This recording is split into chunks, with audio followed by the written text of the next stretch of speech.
and has her hobbies of traveling and reading. She will be evaluated by Toastmaster Naveen Reddy. So I call upon Toastmaster Naveen, please read out the guidelines for the speech, Project 3. The guidelines for Project 3, get to the point, calls for selecting a topic that determines its general and specific purposes, organize a speech in a manner that best achieves those purposes, ensure the beginning, body and conclusion reinforces the purposes, project sincerity and conviction and control any nervousness you may feel, strive not to use notebooks, and time of please note the time for the speech is 5 to 7 minutes. Now may I call upon, or rather, please join me in welcoming Toastmaster Madhavi.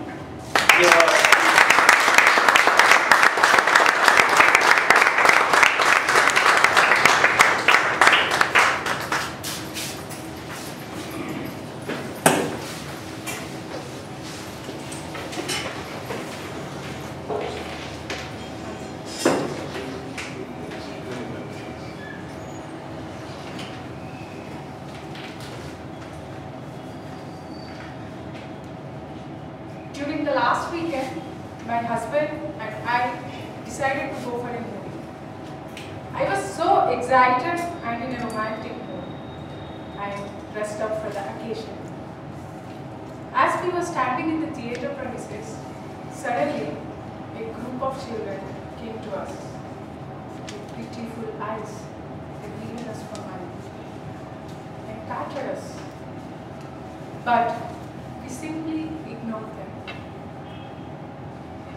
Fellow Toastmasters and distinguished guests, have you ever come across such kind of situation? Yes.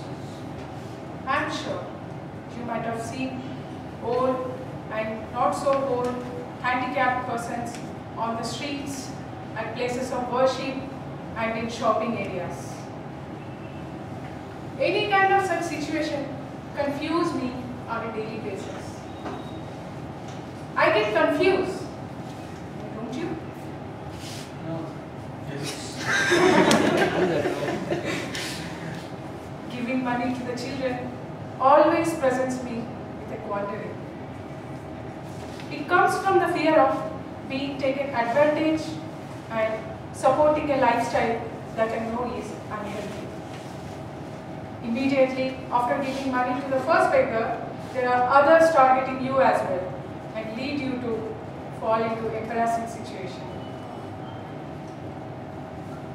I feel guilty if I don't give them money. If I do give them, then I feel I'm making their habits stronger. As a child, my parents taught me the importance of helping people in need.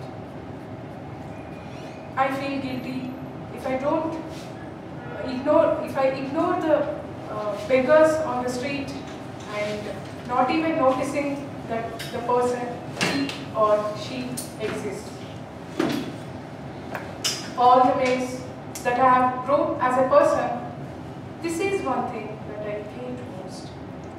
I hate how easy it is sometimes to pass by when someone is begging. But what happens if you give them money? For instance, yesterday I was going to office on the bus. I saw one lady with small kid in her hands and with her eyes got wet only in this area as if she was crying. I came to the window and asked for some money. I didn't give them. And the bus moved on. After some distance, I saw another lady asking for money with the same kind of situation. And they both were talking to each other. The first one told the second one, leave her, she won't give the money. I remember another instance. I was going out with my family on the car and was standing near traffic signal.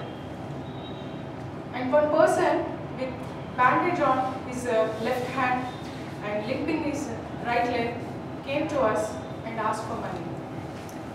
By seeing him, my mom felt so generous and told me to give some change. I gave him so. My brother watching him from the window. As soon as the signal changes to green, the person started running and going towards platform. Likewise, it is very difficult to handle such kind of persons. You never know whether they are really poor and need help or begging is their routine job. By giving money to the children, we are making them to be habituated for that.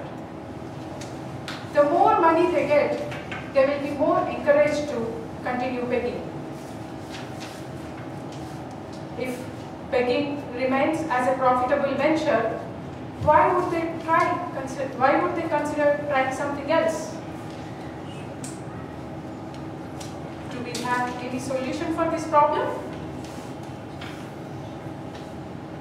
Dear friends, all these confusions made me to think and come up with a thought process which definitely convinces me and probably you all as well.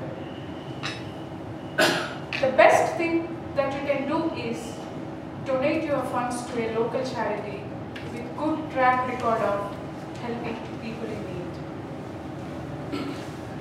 Spend some time before donating money. Of course, they may not provide instant gratification, but they'll help more in long run. There is another thing that you can practice is buy food and give it to them. When you are eating pani puri or drinking juice, whatever, buy the same thing and give it to them. Or give them the rest of what you have. Before traveling to any place, buy some cookies and keep it with you. You can give it to them when you come across. There is another thing that you can practice also is like when someone coming to your home or begging, make them to learn the livelihood. Ask them to clean your surroundings and later you can pay some money. By doing so, we can nip a serious problem in the bud. Remember, not everyone wanted to beg. Some are forced by some circumstances and even by some sort of mafia gangs. It is in our hands to eradicate this shame. You and I can make a difference. So, tomorrow morning when you see any beggars near traffic signal, I urge you to think and take action instead of simply giving money. Decide based on the situation what is the best thing that can be done. Giving food, opportunity to work, or donate money to a charity. A well-known person may be of help to guide you. If you want, I can suggest some names too. Do you think, is it possible? Yes. Over to you.